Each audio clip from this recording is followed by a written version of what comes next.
here's something that may come as a surprise to those of you who aren't wildly cynical like me. The government is using the coronavirus situation to exploit organisations and grab power for themselves. The reason I've been thinking about this, right, is there's a report out from the Institute of Fiscal Studies, which is already a super right-wing think tank, but at this point we're actually kind of weirdly all on the same side, aren't we? And they say that 13 unnamed universities were facing insolvency. Now, firstly, they should pick a name, shouldn't they? It's very hard for students to apply to... But that's just a silly joke. The point is that a load of universities are in trouble and the government is suggesting that they might provide them with loans. And this is the thing. Lots of organisations are in trouble and the government is providing them with loans. Not grants, but loans. Now, the thing about loans, and I don't want to challenge anybody's intellectual capacity here, but the thing about loans is, unlike grants, they do have to be paid back. And that changes your position, doesn't it? It completely changes your position if you own the place you live in, or if it's massively mortgaged up to the hilt.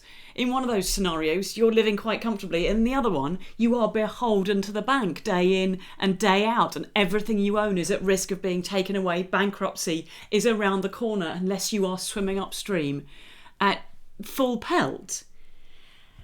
And of course, the government are dishing out loans. And the other thing about loans is that they can put conditions on them. And needless to say, they have. So universities are being told that if they want to access this, to borrow this money, which they still have to pay back, they need to do things like stripping back on bureaucracy, which is one of those meaningless expressions that means have less people doing admin. And it sounds great, but the thing is, admin exists for a reason. Like, admin is how we make sure things are running efficiently. Admin is how we make sure things don't slip through the net and important things don't get missed. Actually, we do have to do admin. If you don't believe me, try not doing yours for a week and see how the 6 people you should have paid and the 4 people you should have got money from feel about that. The government is also saying to get this loan funding, universities must agree that any funding for student unions should be for the wider student population rather than subsidising niche activism. Does that not feel a little bit like they're saying you can have the money, but you're not allowed to spend it on anything that supports gay rights, Black Lives Matter, having a feminist group in the university? I mean, that is essentially niche activism. We'll support student unions, but you're only allowed to spend it equally on every member of the student body, which is literally not the point of student unions. They're there to help those who are struggling, aren't they? The leader of the lecturers' union said that the government was exploiting financial difficulties to impose what she referred to as their evidence-free ideology, which it just feels like when it comes to universities, evidence should be sort of fundamental for universities. It's happening in other areas as well, though. Transport for London has about a 3 billion funding gap, and the government has offered money to fill about half of that, which already leaves them in a horrifically more complicated financial situation, much more likely to be dependent on banks and having to go to other places for other funding. But even then, £500 million of that is in the form of a loan.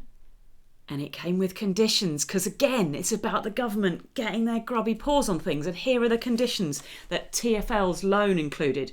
They have to temporarily start charging children for travel on public transport. They have to charge OAPs, even during peak hours, they have to charge OAPs, and they have to charge disabled people to use public transport during peak hours. And bear in mind that disabled people often need to use public transport even to make quite short journeys that often the rest of us would be able to walk or cycle or whatever. They're actually dependent on that even for quite short journeys because they have limited mobility, which means that if they happen to work, for example, a regular job, they're now having to pay extra for their travel. If they happen to have medical appointments during those hours, they're paying extra for their travel. Now, what does this feel like? I mean, I'm just saying that if you watched a movie and the first character that came on said, let's insist that the children pay for travel, you'd be like, oh, that's the baddie, wouldn't you? The first character, mwahaha, we must charge the disabled and elderly people to get on a bus. What would happen at the end of that film is Batman would show up and kill the fucker. Basically, they're acting like the Joker. And Boris Johnson, I think his new nickname should be the effing joke. this is straight up bad guyism. And we need less of that and more Batman, please.